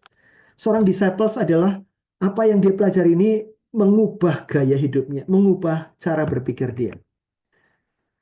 Sasarannya adalah perubahan dalam level hati, Bapak Ibu Saudara sekalian. You are what you love. Kita adalah apa yang kita kasihi.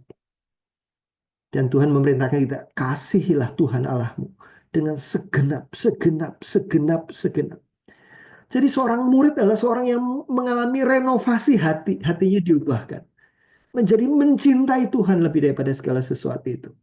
Bapak Ibu Saudara sekalian, itulah radikalnya kasih kepada Tuhan. Dan kalau orang mencintai Tuhan dengan segenap-segenap, maka kasihnya itu lebih besar daripada dia mengasihi hartanya. Tadi dikatakan, kalau engkau melepaskan segala sesuatu, engkau mengasihi orang lain lebih daripada Kristus. Kecintaannya kepada Tuhan yang digarap ini. Bapak Ibu Saudara sekalian, Dallas Willard menangkap hal ini dalam bukunya Renovation of the Heart, The Great Omission dan sebagainya. Dia menjelaskan tentang bahwa pentingnya ketika kita bicara tentang pemuritan, itu bukan hanya belajar topik-topik, tapi hatinya diperbarui. Ada pembaruan hati. Sehingga cara kita menilai, menimbang, memilih, itu berasal dari sumber yang baru, dari orientasi yang baru yang diubahkan itu. Itulah disebut sebagai radikal, karena berangkat dari akarnya. Radix itu akar. Jadi akarnya adalah hati yang diubahkan. Menjadi hatinya yang seperti tadi ya. Hatinya punya kerinduan yang besar untuk mengenal Tuhan. Dulunya waktu baca Alkitab, aduh bosen baca Alkitab lagi begitu ya. Lebih senangnya games, permainan begitu ya. Tetapi firman Tuhan menjadi kerinduan dia sekarang. Dia lapar dan haus untuk mengenal Tuhan. Dia mencintai Tuhan. Dia menikmati waktu-waktu bersama dengan Tuhan. Dia karakternya diubahkan. Penyerahan hidupnya semakin nyata di dalam dirinya. Ada sesuatu yang radikal berubah di dalam dirinya. Apakah kita sedang menghasilkan orang-orang yang semacam itu, Bapak Ibu Saudara sekalian? Orang yang punya gairah kerinduan yang besar untuk mengenal Tuhan. Orang yang punya gairah kerinduan besar untuk mengasihi Tuhan. Gairah kerinduan yang besar untuk mencerminkan Tuhan dalam karakternya. Gairah yang besar untuk Tuhan dikenal, dipuji, dan dimuliakan melalui hidupnya. Itulah murid yang radikal. Orang yang bertumbuh dalam segala hal ke arah Kristus. Apakah itu yang sedang kita hasilkan? Yang sedang kita rindukan? Murid-murid yang semacam ini.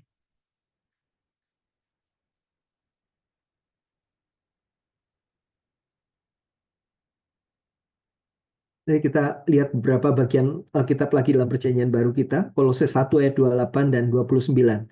Ini apa yang Paulus kerjakan. Paulus menceritakan tentang apa yang dia lakukan bersama-sama dengan Timotius. Dia bilang, dialah Kristuslah yang kami beritakan apabila tiap-tiap orang kami nasihati dan tiap-tiap orang kami ajari dalam segala hikmat untuk memimpin tiap-tiap orang kepada kesempurnaan dalam Kristus. Kita melihat lagi sasaran Paulus. Dia mengajari, menasihati, memberitakan Injil supaya orang-orang mencapai Christ likeness. Itulah yang kuusahakan, kata Paulus, dan kupergumulkan dengan segala tenaga sesuai dengan kuasanya yang bekerja dengan kuat di dalam aku. Itulah yang Paulus kerjakan, membawa orang-orang semakin Christ-like. Dalam bahasa kita, dia sedang memuridkan orang-orang itu supaya menjadi murid-murid Kristus, orang yang mengikuti cara hidup dan ajaran Kristus. Di dalam bagian lain dalam Galatia, ketika Paulus menegur luar biasa jemaat Galatia yang mulai berubah setia, yang mulai mengikuti Injil yang lain, bukan Injil kasih karunia yang Paulus ajarkan, Paulus berkata begini, hai anak-anakku, karena kamu aku menderita sakit bersalin lagi, sampai rupa Kristus menjadi nyata di dalam kamu. Mari kita lihat intensitas dari apa yang dikatakan Paulus. Paulus sangat gelisah, sangat sedih dengan perkembangan jemaat di Galatia ini yang mulai meninggalkan Injil yang pertama-tama dia beritakan.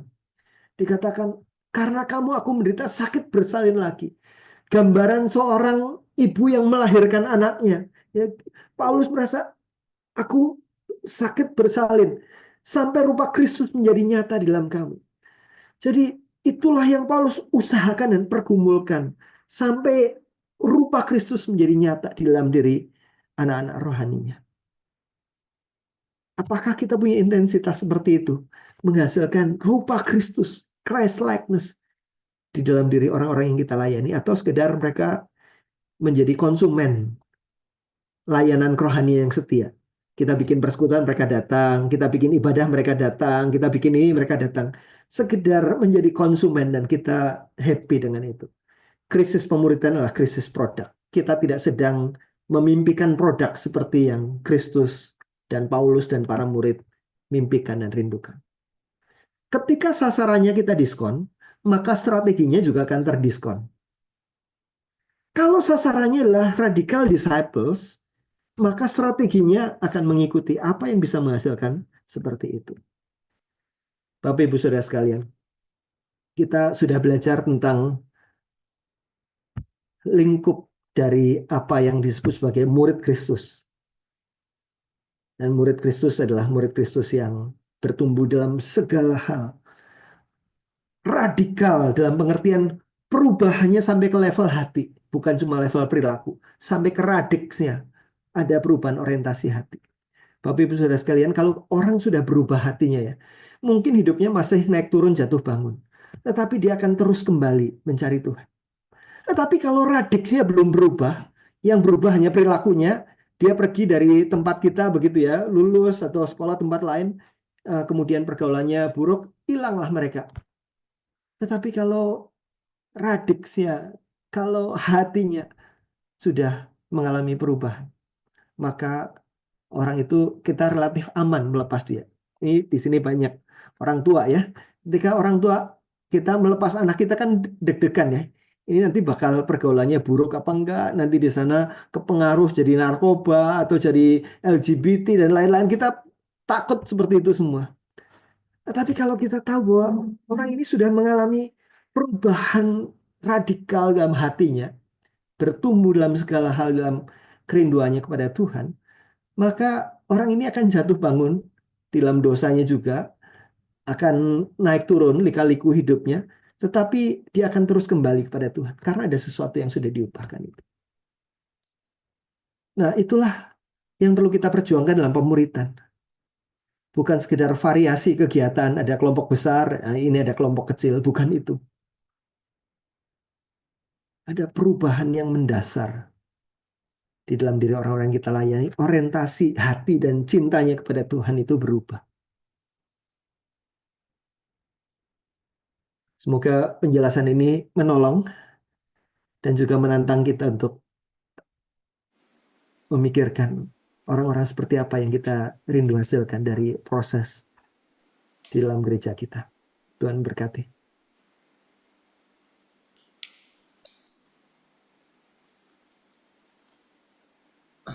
Oke, selamat malam sekali lagi Bapak Ibu yang tadi baru bergabung.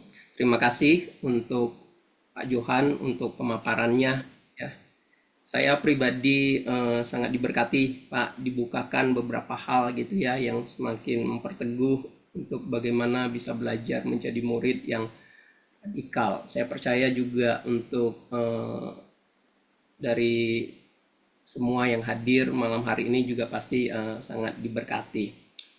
Ya, Bapak Ibu Saudara, ternyata menjadi radikal itu tidak sesederhana yang kita pikirkan ya. Perubahan bukan sekedar perilaku, tetapi juga perubahan yang sampai menyentuh hati dan mengubah hidup. Murid yang dibahasakan dalam ajaran Yahudi ternyata tidak sama gitu ya dengan murid yang dimaksud oleh Tuhan Yesus gitu loh. Jadi hari ini kita mendapat pelajaran itu dan kiranya boleh memberkati kita, menolong kita untuk bisa jadi murid yang radikal. Oke, Bapak Ibu Saudara, saya membuka kesempatan bagi kita untuk boleh secara langsung pertama ya untuk bisa mengajukan pertanyaan bagi Bapak Ibu yang mau bertanya secara langsung dengan terlebih dahulu raise hand ya. Sebelum saya membacakan beberapa pertanyaan yang ada ke saya. Ada Bapak Ibu Saudara?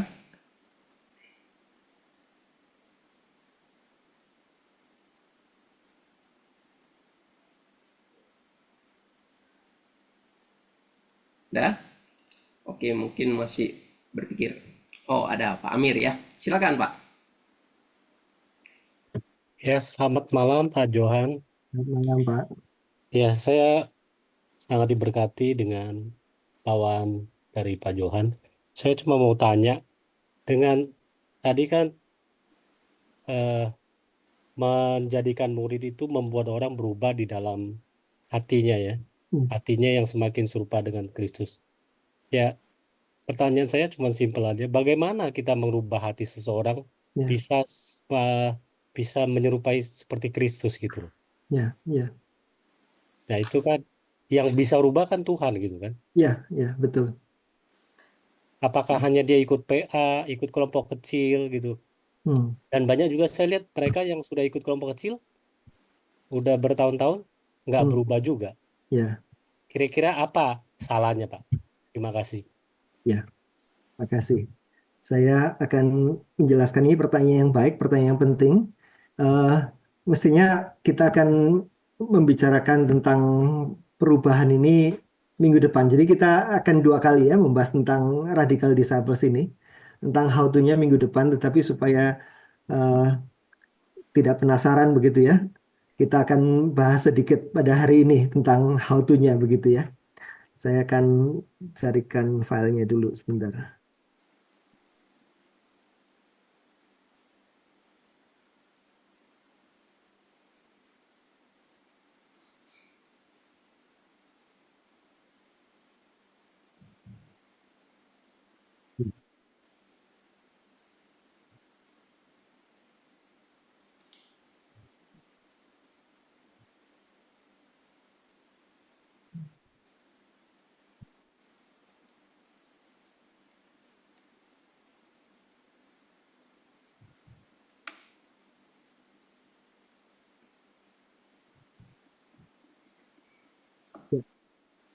Ini tadi yang Pak Amir sebutkan ya, bahwa di dalam Alkitab jelas dikatakan bahwa aku menanam, Paulus dalam hal ini akunya, Apolos menyiram, Allah yang memberi pertumbuhan. Yang memberi pertumbuhan bukan kita, yang memberi pertumbuhan adalah Allah.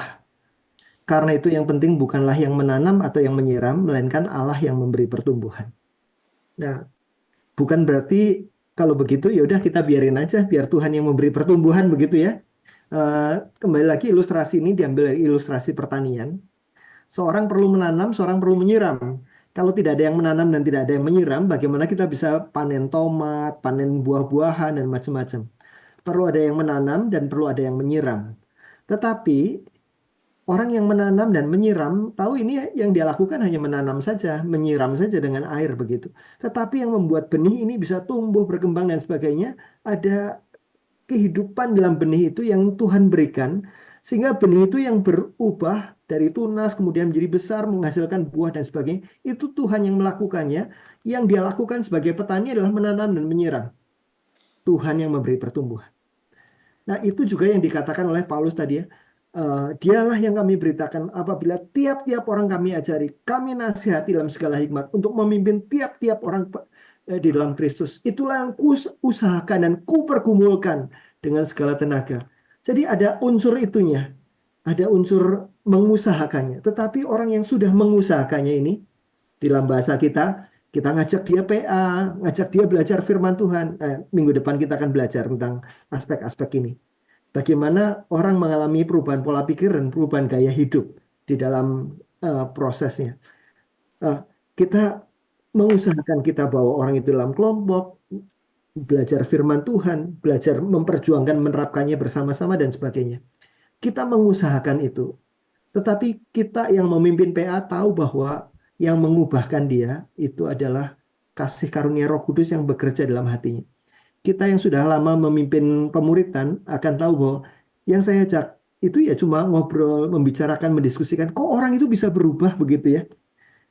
Dan kita yang memimpin pemuritan kita tahu bahwa yang mengubah itu bukan kita. Tetapi Tuhan yang menembus hatinya itu ya. Nah, Bapak Ibu Saudara sekalian, eh, proses terjadinya transformasi rohani merupakan sebuah hal yang tersembunyi. Sesuatu di luar pemahaman dan pekerjaan manusia dan hanya dimengerti melalui pernyataan dan karya Tuhan. Alkitab memberi contoh ketika bicara tentang transformasi rohani itu memakai gambaran-gambaran yang seperti pembentukan embrio di perut ibu. Embrio di perut ibu kan itu misteri ya. Tadinya cuma 2 sel yang bertemu, pembuahan, kemudian muncul kaki, tangan, dan sebagainya. Ilmu pengetahuan bisa menjelaskan apa yang terjadi, tetapi tidak bisa menjelaskan kenapa bisa jadinya begitu, begitu ya. Ulat menjadi kupu-kupu. Ilmu pengetahuan bisa bilang, oh ini fase 1, fase 2, fase 3. Tetapi terjadi perubahan-perubahan itu Tuhan yang menghasilkan pertumbuhannya itu. Itulah kata-kata yang dipakai. Misalnya kata di dalam Galatia 5 yang tadi kita sama-sama pelajari. Hai anak-anakku, karena kamu aku menderita sakit bersalin lagi sampai rupa Kristus menjadi nyata dalam kamu. Kata menjadi nyata ini adalah kata yang dipakai adalah morphoo, ya, kata morph itu berubah. Sampai rupa Kristus berubah menjadi nyata di dalam kamu itu. Nah, kata morphoo adalah kata yang dipakai untuk bayi yang kemudian terus bertumbuh. Morph, berubah, begitu ya. Di dalam bahasa Inggris, is formed in you, until Christ is formed in you. Kita menjadi dilahirkan seperti itu ya.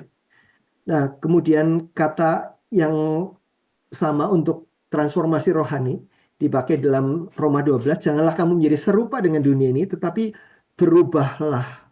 Nah, kata berubahlah itu adalah kata yang dipakai dalam bahasa Yunaninya metamorphoo. Metamorphoo itu seperti metamorfosis. Perubahan yang semacam ini. Kata-kata yang dipakai itu menunjukkan kata-kata yang mengandung misteri, bukan? Perubahan bayi dari kecil menjadi besar, begitu ya. Perubahan kepompong menjadi kupu-kupu. Sesuatu yang misteri. Perubahan proses pertumbuhan di dalam diri kita itu misteri. Dikerjakan oleh Allah Roh Kudus. Tetapi ketika Allah Roh Kudus mengerjakannya, Allah mengerjakan melalui sarana-sarana kasih karunia. The means of grace. Untuk Tuhan memberikan kasih karunia perubahan hidup itu, Tuhan memakai sarana ketika kita menanam, ketika kita menyiram. Di dalam konteks pemuritan, ketika kita memuridkan, Tuhan memberi kasih karunia pertumbuhan itu. Nah, lebih detailnya minggu depan kita akan membicarakannya. Kira-kira begitu, Pak Amir.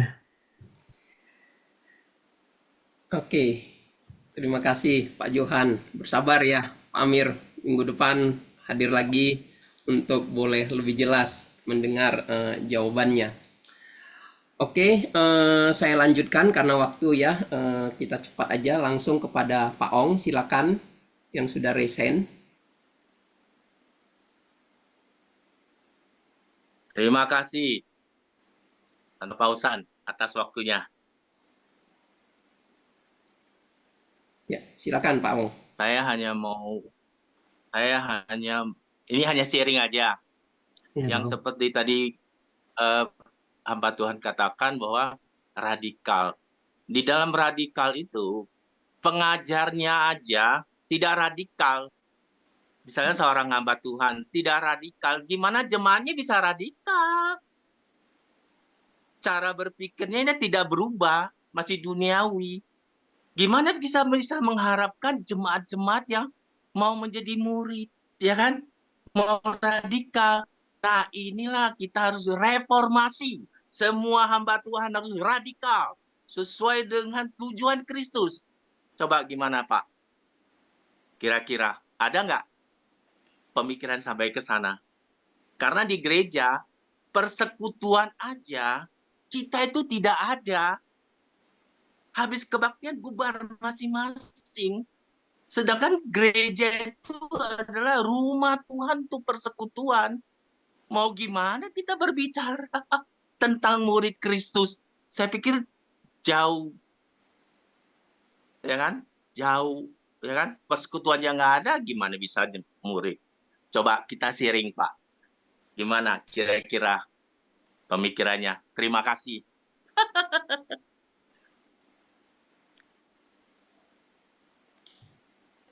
Ya, Sampai di sini aja Pak Pausan. Terima kasih. thank you Pak Ong. Tertegur saya Pak. Thank you. Ya, Enggak, sama-sama benar kita ya. belajar. Ini satu hal yang Kita harus mau direnungkan belajar. lebih dalam ya oleh kami hamba Tuhan. Mungkin Pak Johan ada itu nasihatnya Pak. Ya, kita semua sedang dalam proses pemuritan, baik yang mengajar maupun yang diajar, sama-sama sedang belajar begitu ya, dan kita belajar sama-sama ke arah sana, saling mengingatkan, saling mendorong ke sana. Jadi tidak ada yang sudah sampai, yang sampai adalah Tuhan Yesus. Bagian kita adalah terus mengikut Dia. Dan Ya, menariknya ketika Tuhan Yesus memerintahkan murid-muridnya, jadikanlah semua bangsa muridku itu, apakah murid-murid pada saat itu juga sudah perfect, sempurna? Saya pikir tidak ya, begitu ya. Jadi kita tahu Petrus pun pemahamannya masih belum lengkap. Waktu Tuhan Yesus terangkat masih bertanya, kapan kau memulihkan kerajaan bagi Israel? Ada hal-hal yang tidak dia tangkap begitu ya. Kemudian ada dalam perjalanan waktu selanjutnya juga begitu. Tetapi kita melihat Petrus terus-menerus diubahkan. Orientasi hidupnya sudah berubah, Petrus. Beda dengan sebelum-sebelumnya. Orientasi hidupnya sudah radikal begitu ya. Cuma untuk mewujudkan dalam kehidupannya terus berproses seumur hidup kita seperti itu. Dan kepada kita yang belum sempurna ini, kita diminta untuk membawa orang-orang untuk juga mengikut Dia, mengikut Tuhan. Jadi kita tidak menunggu sempurna untuk bisa memuridkan orang lain, tetapi kita perlu sendiri sedang bertumbuh ke sana. Nah, menjadi masalah kalau kita sudah tidak bertumbuh lagi, kita sudah puas diri begini, kita tidak bisa membawa orang untuk bertumbuh kalau kita tidak sedang bertumbuh. Nah, jadi memang yang pertama-tama di dalam pemuritan, kuncinya adalah di pembimbingnya. Pembimbingnya perlu bukan hanya mengajarkan, tetapi memberi teladan. Karena murid itu orang yang mengikuti cara hidup dan ajaran, bukan hanya mengikuti ajarannya, tapi mengikuti cara hidupnya.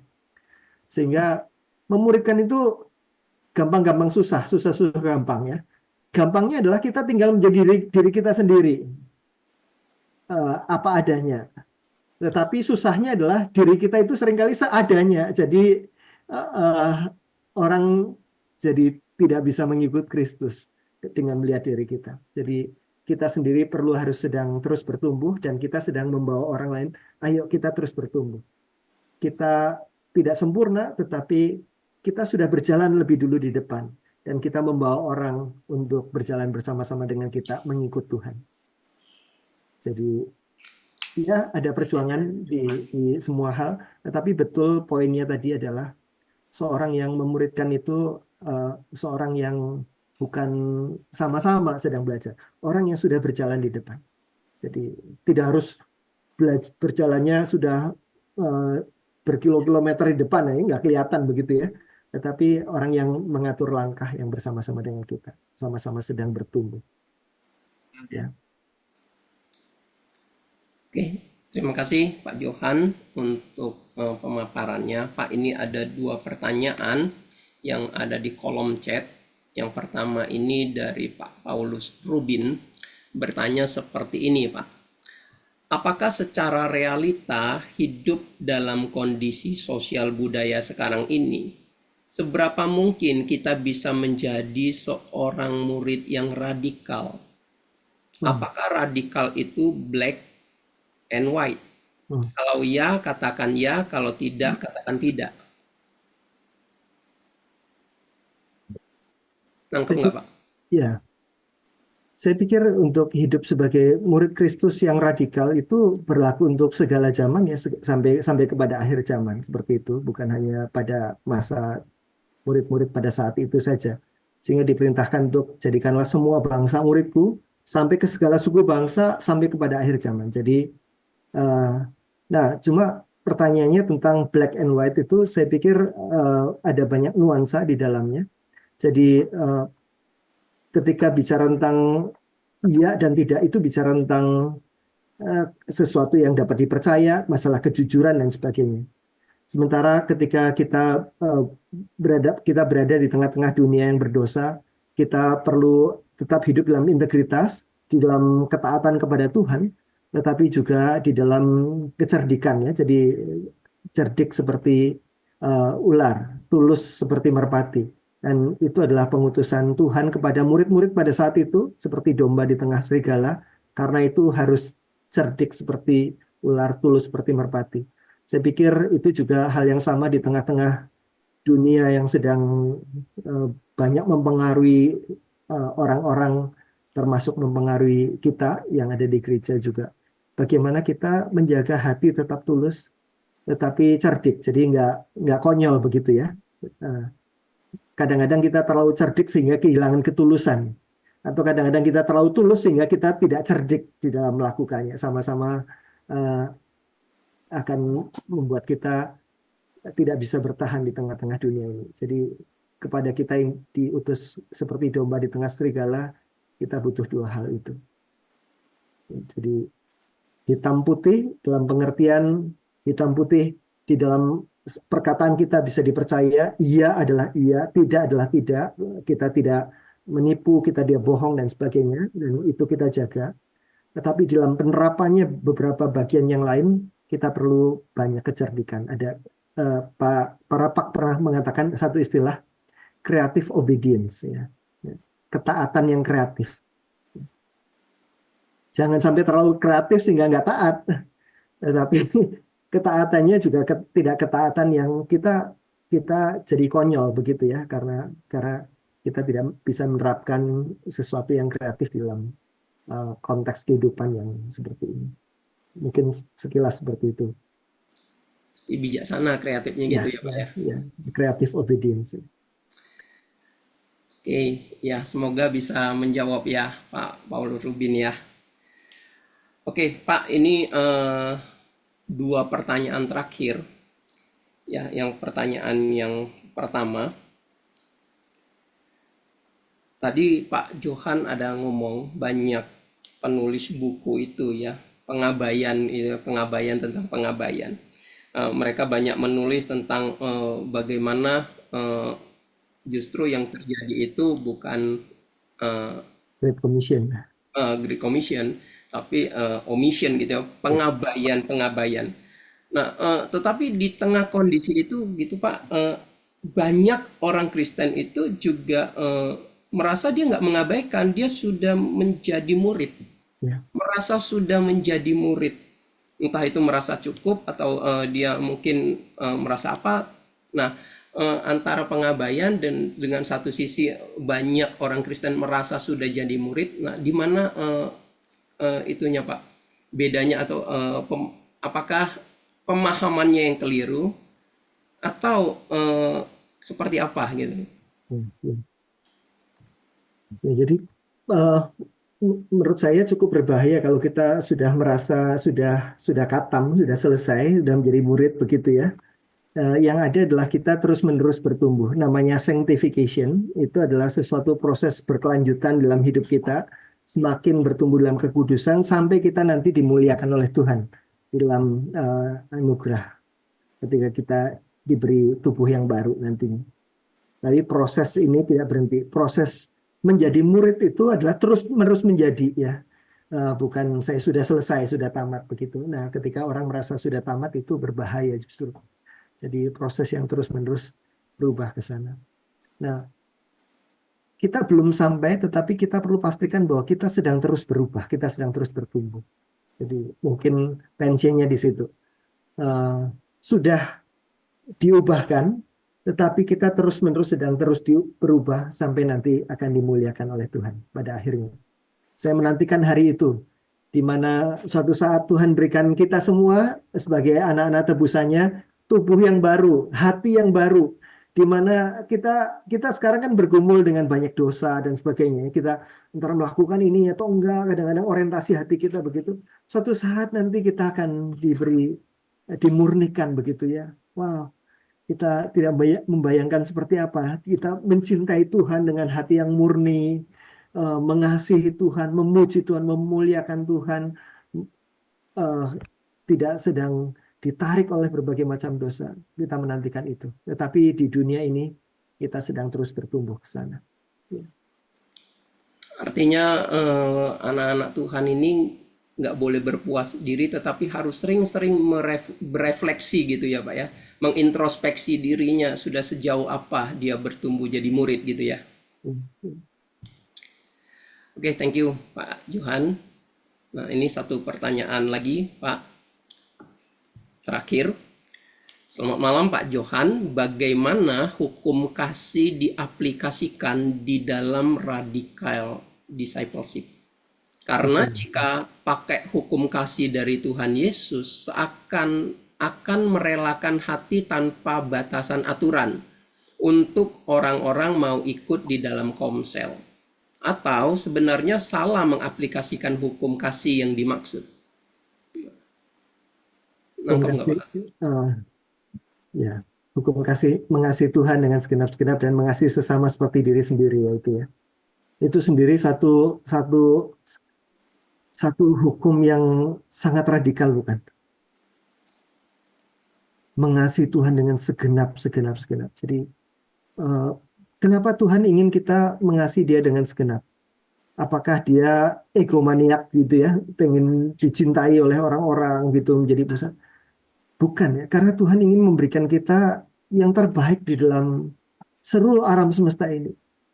Yang terbaik dalam seluruh alam semesta ini apa sih? Yaitu Tuhan sendiri. Tuhan ingin memenuhkan hidup kita dengan yang terbaik, yang teragung dan termulia, yaitu dirinya sendiri.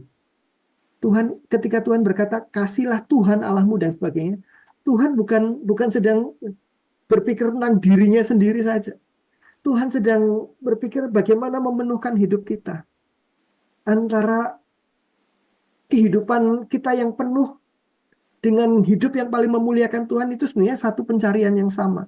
Bukan sesuatu yang berbeda. Tuhan ingin memenuhkan hidup kita dan hidup yang paling penuh adalah hidup yang paling memuliakan Dia, yang paling mengasihi Dia.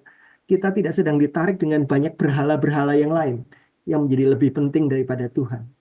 Ketika kita hidup paling mencintai Tuhan, maka kita akan menempatkan kasih kita, kecintaan kita pada tempat yang proper, pada tempat yang utama, pada tempat yang benar. Kadang-kadang kita mencintai sesuatu dengan urutan yang salah gitu ya. Kita mencintai Tuhan juga, tapi kita mencintai mamon juga dan sebagainya. Nah, urutannya salah. Mamonnya di atas, Tuhannya di bawah begitu ya.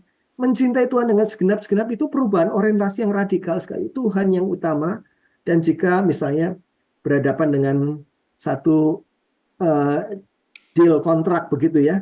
Kontrak ini menjanjikan dapat duit banyak nih.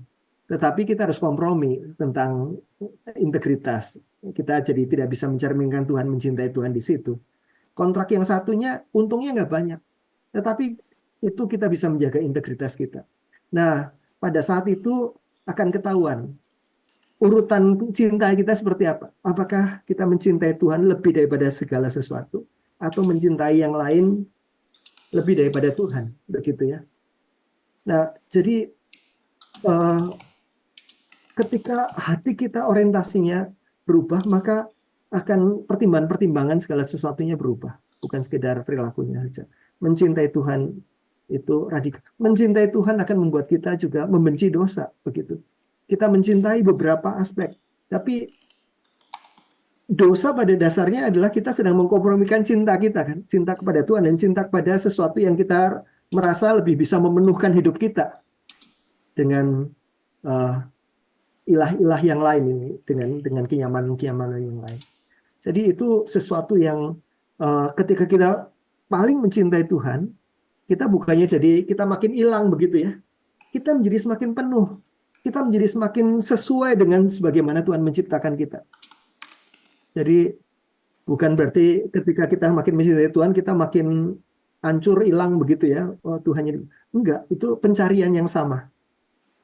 Nah, tetapi itu juga proses pertumbuhan seumur hidup kita.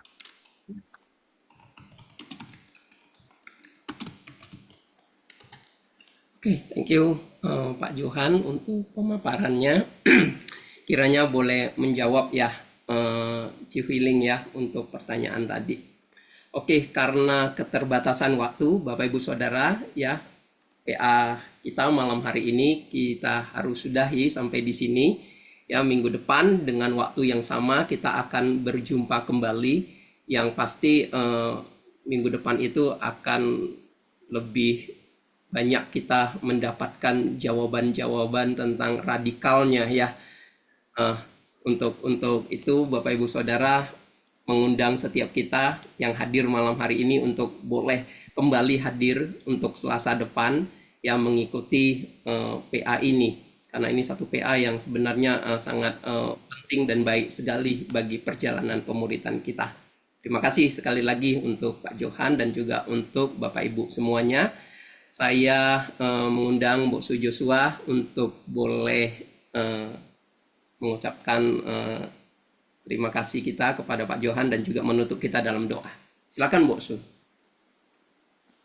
Baik, mewakili jemaat GMI Immanuel Jakarta, mengucapkan banyak terima kasih untuk pelayanan dari Pak Johan Setiawan, walaupun di tengah-tengah kesibukan mengajar di STT Bandung, masih menyempatkan diri untuk memberikan Bible Study, pemahaman Alkitab yang dalam malam hari ini. Saya juga diberkati, terima kasih Pak Johan.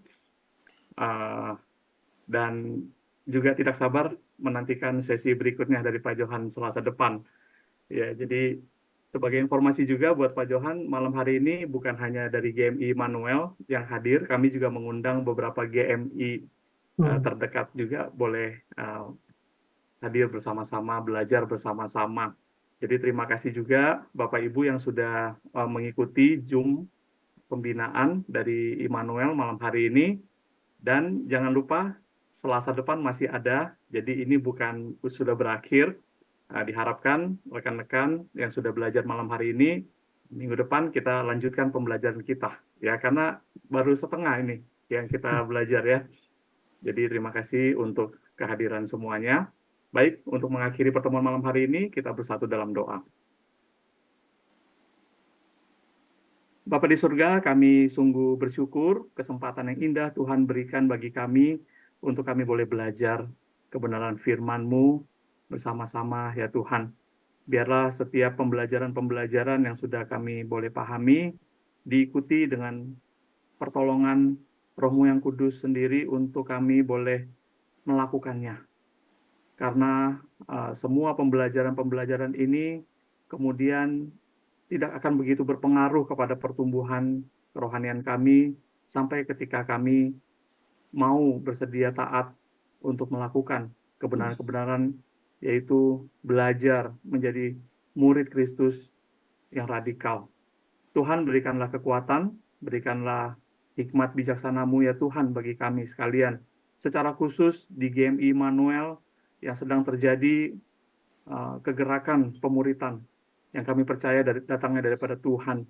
Tuhan, kami mohon Tuhan sendiri yang terus memelihara, memimpin, agar sungguh-sungguh ya Tuhan setiap jemaat-Mu boleh menjadi murid-murid Kristus yang boleh semakin serupa dengan Kristus, taat untuk menjalankan panggilan surgawi.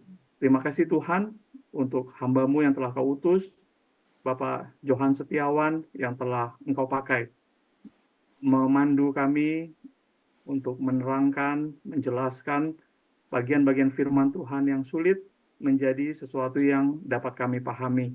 Tuhan berkatilah pelayanannya, keluarga kesehatan, Tuhan pakai luar biasa demi kemuliaan nama Tuhan. Tuhan, sebentar kami akan berpisah dari pertemuan online ini, kami akan melanjutkan aktivitas kami dan sebentar malam kami akan beristirahat.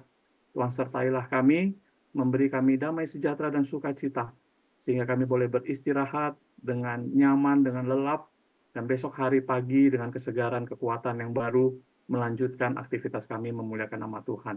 Terpuji nama-Mu Bapa, oleh karena kami berdoa dan bersyukur di dalam nama Tuhan Yesus. Amin. Oke, Bapak Ibu Saudara, Pak Johan. kita selesai. Tuhan berkati kita